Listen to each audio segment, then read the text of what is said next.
Okay, I've got 7 o'clock, so let's get this show on the road.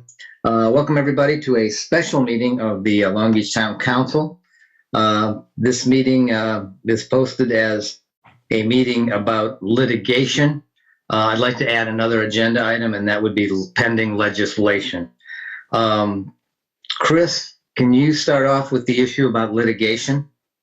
Yeah, I can. We've actually gotten an update. So recently we received notice, Lucky Bill, he's the face of the town, and got served with a notice of litigation initiated by resident and adjacent neighbor of the O'Neills regarding challenging the granting of a variance recently by the BZA. So Bill and I had a discussion, and he ran it by the town's insurer, and I received verbal confirmation from the carrier that there is no coverage at this time. So that's simply the update. We're supposed to get written acknowledgement of that. So, we'll move forward and take actions to protect the town's interest and respond to that challenge. But that's about all we have right now. There's no response due yet, but that's where we stand.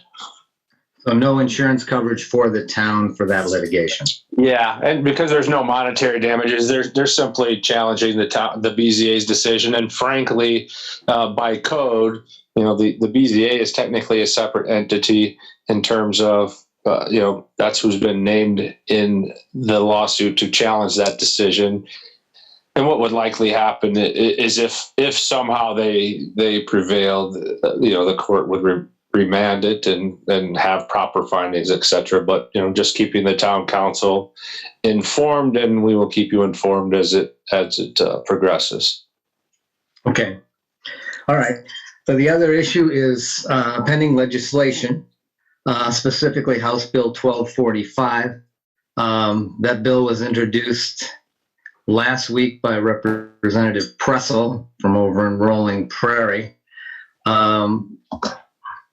And basically, as introduced at the House panel, that legislation basically was to protect homeowners from being double dipped upon by municipalities or water or sanitary districts. And basically, the way it was explained at the subcommittee meeting was that if a municipality or sanitary district gets a grant or some sort of donation, they're not allowed to charge the homeowners who have to hook up for that. So that has to be deducted from, for instance, the calculated hookup fee and the capital cost, basically, in our situation. And that was pretty benign.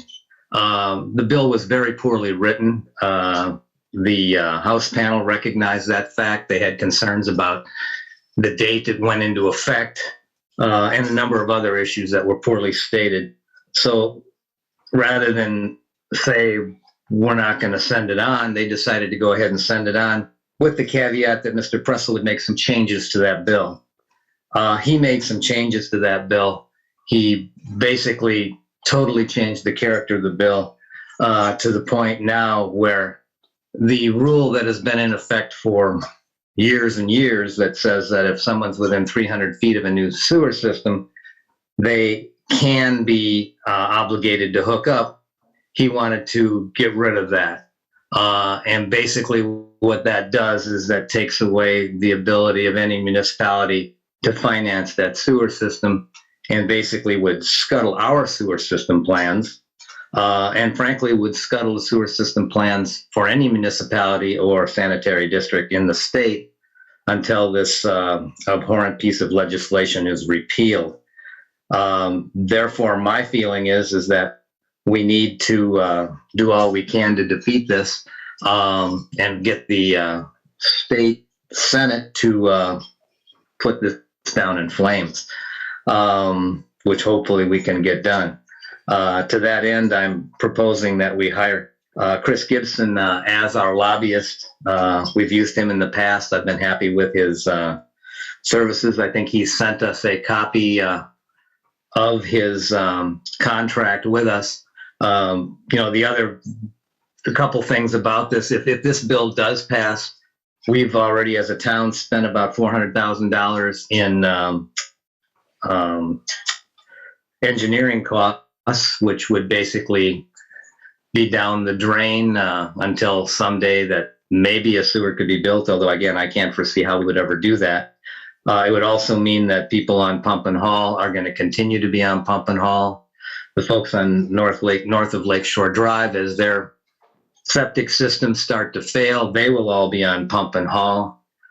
So we will end up with a North Lakeshore Drive full of Pump and Hall with sewer services coming out, pumping and hauling, which is not a real pleasant situation. And I think that a municipality's responsibility to take care of sewage it's one of our responsibilities, and I don't think it's something we can ignore. So my motion would be that we hire Chris Gibson to function as our lobbyist. I'd second that. All right, discussion. What's the cost, Bob?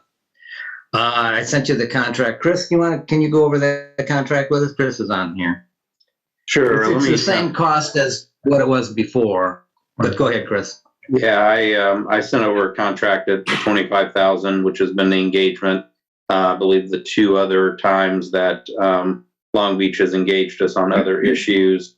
We're kind of behind the eight ball here. I'm just gonna be candid about it.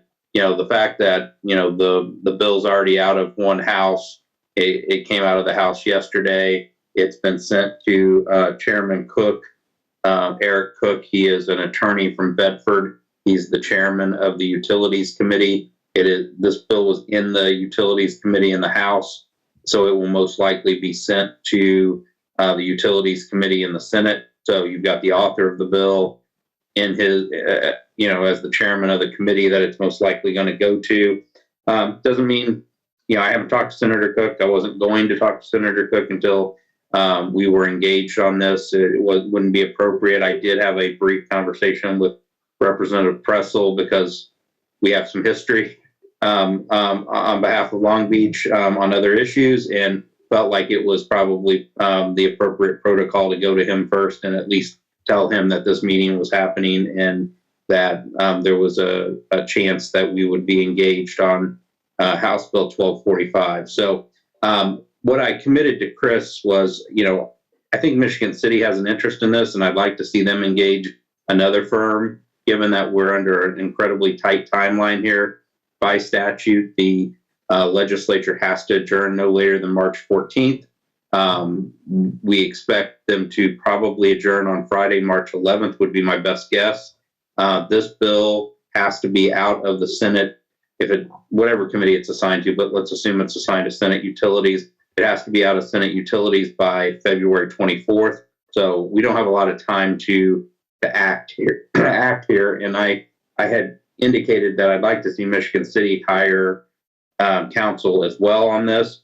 But what I committed to Chris is that if Michigan City doesn't engage, I will use some of my retainer to engage another firm so that could subcontract under us, because we just, again, we don't have a lot of time, and I want to make sure this is done right in the next, 3 or 4 or 5 weeks.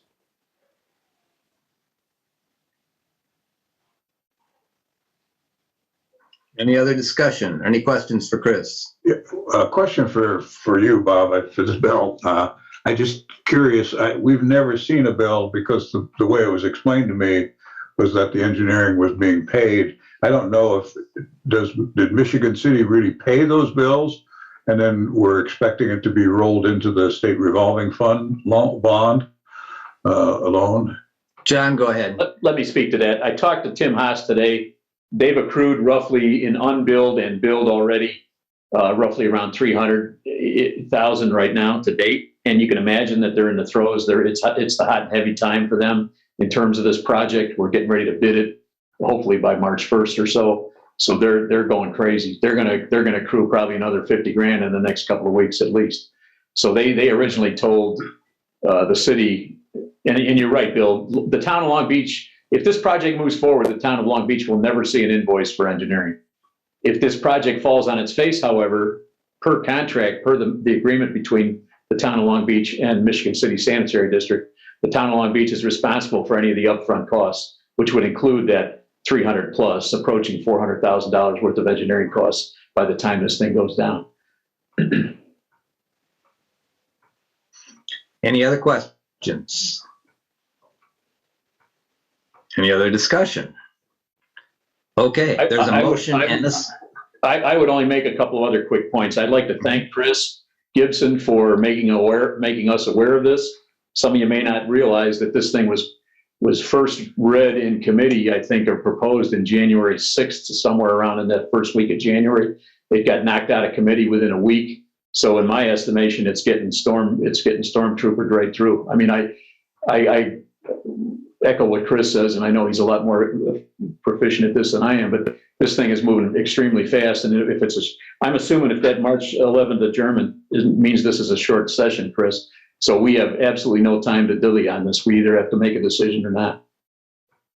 Yeah, it is a short session. Like I said, we have to, by statute in short sessions, we have to adjourn no later than March 14th. So, I mean, I will tell you, the speaker told me before session that he wanted to be out by March 4th, but I heard last week March 11th is probably more likely. But the hard deadline is February 24th. This bill, if it's going to be out of, I should say that the underlying bill of 1245 is being pushed by the Home Builders Association, and they want to see this in their fairly powerful lobbying group at the State House. They are agnostic. I've talked to Rick Wajda, their CEO. They are agnostic as to the amendment that was added in committee, but they do want to see the underlying bill. So I would expect 1245 is going to move out of whatever committee it's assigned to.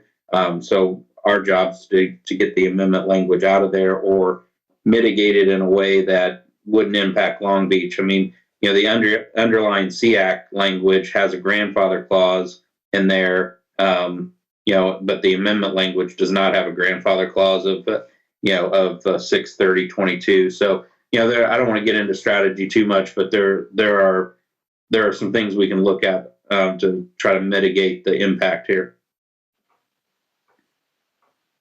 Any other questions? Any other discussion? Okay, there's a motion and a second. John Wall, I'm in favor. John Coker. I take it that was an in favor? He did. Okay. He did the, yeah. Yes. Mary Lou? Aye.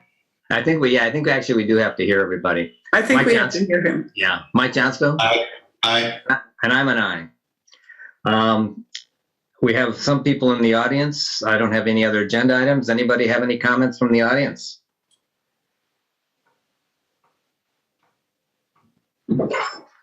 I don't see any.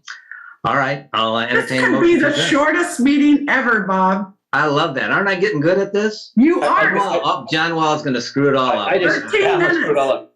Sorry, I want it to be a little bit longer than the shortest ever. I just want to make a couple of quick points. Not only is the engineering fee at stake, but this, once the rest of the lakeshore, well, I'm going to make the assumption that whoever was behind this thing had some sort of residency somewhere other than behind the beach. But at any rate,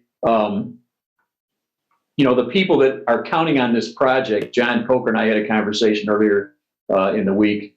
There are people that are counting on this project, and a lot of them are on both sides of Lakeshore Drive. And once they become aware, and that's one of the things we need to do, I think, is, and this is one of these strategy things that we can talk about later, but I know there are people that are aware already, and once they do get wind of this, hopefully we can put a little more heat behind our effort to knock the thing back. Bob, I think Chris Gibson had a question. I thought I saw his hand go up. Okay. I was actually just saying I'm one of those people who have an interest in this since I own There you go. a home on Lakeshore Drive. So Yes, cool. Okay, so we have a motion to adjourn. Was there a second to that? You Mary got Lou, it. okay. Mary Lou, you and I then? Yes. John Coker, Yes. John Wall, Yes. I'm an aye. Mike Johnstone. 14 minutes. Oh, no, Mike Johnstone hadn't said aye yet. Now it is. Oh, I Okay. did, but Mary Lou was talking. Aye. I know. All right. All right, everybody. Good night. Thanks, Have a Bob. good evening.